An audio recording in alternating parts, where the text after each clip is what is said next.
Je m'appelle Noël Vincenzi.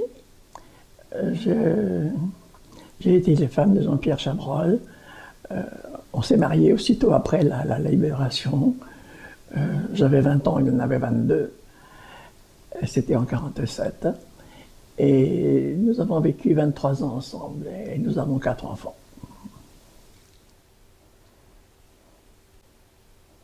Nous avons été très imprégnés par ce que nous avons vécu pendant la guerre. Lui, au maquis, dans la résistance. Et moi, j'ai été arrêté et déporté au printemps 1944 et j'ai passé une année en camp de concentration. J'avais 17 ans. Et quand il y a eu la jonction avec les armées de libération, les maquis sont descendus et ont libéré les villes comme Nîmes, comme Alès, etc. Une fois ces villes libérées, ils se sont engagés dans l'armée. Et ils ont continué la guerre dans l'armée. Et pour Jean-Pierre, c'était l'armée de Delattre.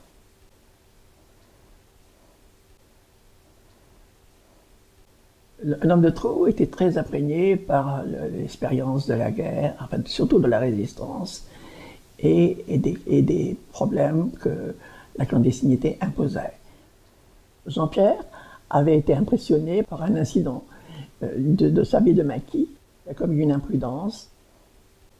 Roger Terray, qui était le responsable du maquis et créateur des groupes du maquis des Cévennes, m'a raconté que Jean-Pierre avait manqué à la discipline et il avait été jugé et semoncé par l'état-major du groupe. Bon, ce n'était pas grave, mais la moindre entaille dans la discipline pouvait avoir des conséquences terribles. Je crois que c'était après le retour d'un coup de main. Il n'était pas rentré avec les autres, il avait fait un détour quelque part. Bon. Il y avait un regroupement des hommes, il n'y avait pas de retard à apporter parce qu'il fallait filer vite. Hein. Et toute l'opération était minutée.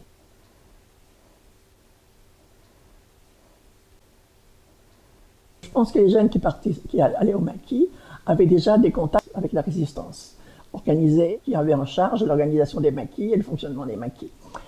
Mais souvent, c'était, je pense dans le cas de Jean-Pierre, c'était avec des copains de son village, des enfants de mineurs, des fils d'ouvriers mineurs. Il y avait dans les Cévennes un type classique de mineur paysan qui a fourni les maquis, mais qui étaient des militants. On ne pouvait pas arriver comme ça au hasard dans le maquis. Bon, peut-être que les gens cherchaient, ils cherchaient à joindre quelquefois le maquis, mais il fallait le vérifier. Bon, et puis, on ne les laissait pas repartir, hein, de toute manière. Hein. Quelqu'un qui était dans le maquis ne repartait pas. Une personne qui arrive par hasard dans un groupe organisé de maquis, bon, ça met en danger complètement toute l'organisation. C'est-à-dire que on ne sait pas ce qu'il est, on ne sait pas pourquoi il est là, on ne sait pas d'où il vient et où il va, et ce qu'il a dans la tête. Cet homme de trop, il était comme un cheveu sur la soupe, on ne savait pas quoi en faire. Il fallait l'isoler, bon,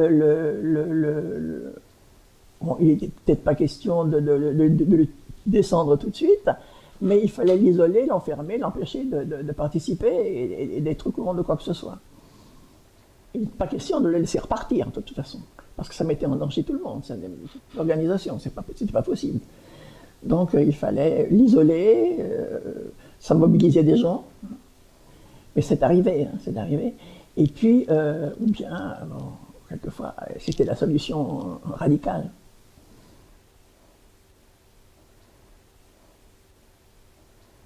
Par exemple, quand j'ai été engagé à l'organisation des francs-tireurs partisans, les FTP, comme courrier, bon, les premières leçons qu'ils m'ont données, avant même de m'engager, c'était me mettre dans la tête qu'il fallait absolument une discipline très très stricte.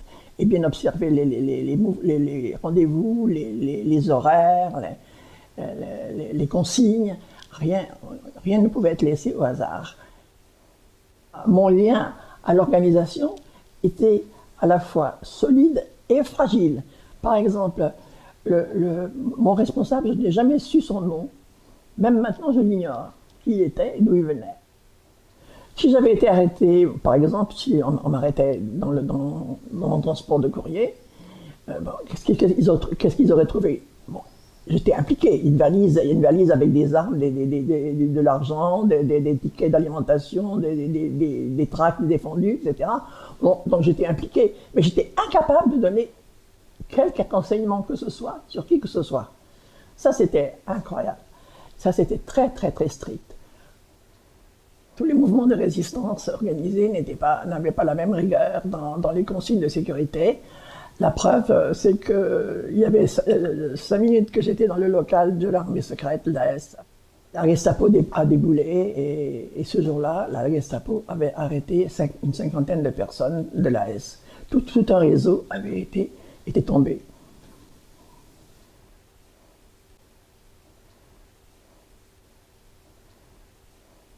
Costa Gavras, je l'ai vu, bon, il était jeune, c'était son deuxième film, hein, après Compartiment tueur.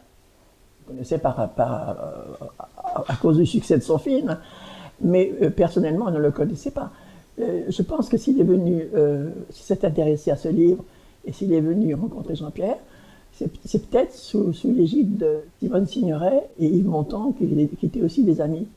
Costa Gavras est venu retrouver Jean-Pierre à Saint-Cyr-sur-Morin et il s'enfermait avec Jean-Pierre pour travailler dans le fameux grenier, le grand grenier de Jean-Pierre, avec qui ressemblait à celui de sa grand-mère, avec la grande cheminée. Et c'était l'endroit où il travaillait et où il recevait. La première fois que le producteur américain Harry Sassman est venu, il est venu à Courcelles-la-Roue, où nous habitions. Et il est venu plus d'une fois. Parce que bon, il avait trouvé l'endroit sympathique, d'autant qu'à cette époque-là, on avait des chèvres. Et Jean-Pierre savait les traire. Moi, je savais mal les traire. Je faisais du fromage, mais lui, traitait les chèvres. Donc, il ne pouvait pas s'absenter le matin et le soir, tout ce temps où on a eu les chèvres. Donc, il est revenu plus d'une fois, et c'était un homme jovial et chaleureux et très sympathique. Et Sassman était très intéressé, il aimait beaucoup le sujet, et il tenait beaucoup à ce qu'il soit réalisé.